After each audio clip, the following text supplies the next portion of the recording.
Good evening. This is CTV News for this Monday, December 2nd. I'm Patricia Vallone. Thank you for joining us. Well, Prince George's police are trying to figure out who shot a man at a Forestville gas station early this morning. Investigators believe the motive was robbery. Patrol officers responded to the 3200 block of Walters Lane around 3 a.m. They found an unidentified adult male with multiple gunshot wounds inside the BP gas station. He was taken to a local hospital where he was later pronounced dead. Preliminary investigation reveals that the victim was shot while standing in the lobby of the gas station. He was a customer. He did not work there. It's still early on in the investigation. We're trying to establish a motive and follow up with any leads in the case. We're asking anyone that heard anything, had seen anything, to please call us. They would like to call our crime solvers too. The number to call if you have information is 1-866-411-TIPS.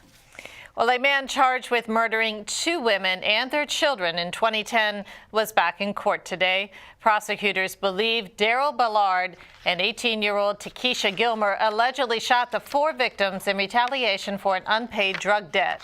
A hearing, which is expected to continue tomorrow, is being held to decide if statements Ballard made when he was arrested and some evidence found in a hotel can be admitted during the trial. The bodies of the victims were found in an apartment above a garage in the Riverdale area. Ballard faces life in prison without parole if convicted. Well, 4 people in Laurel are recovering from carbon monoxide poisoning. Authorities say 2 men were reportedly working on an idling car inside of a closed garage at a home on Caven Court last night. Emergency crews were called to the house just after 7:30 and found the adult male semi-conscious. They were transported to shock trauma in Baltimore for CO exposure. 2 females were taken to a local hospital for checkups while firefighters ventilated the home. Well, if you checked your email today, you are probably bombarded with Cyber Monday sales. Analysts say today is the busiest online shopping day of the year.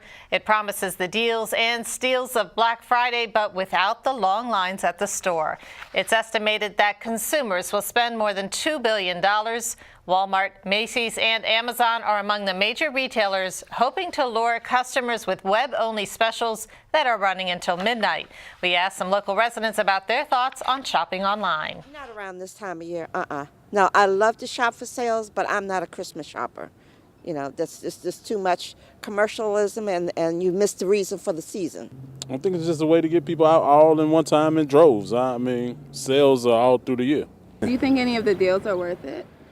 I think they're worth it. Were they worth coming in here on Black Friday and fighting with people? No. Well, scammers are looking into the big score today. The Digital Alliance warns you to verify that the shopping site is secure before making any purchases. Well, we are going to return to our top story right now. Nearly 24 residents of a Beltsville condominium complex are without a place to live after a fire.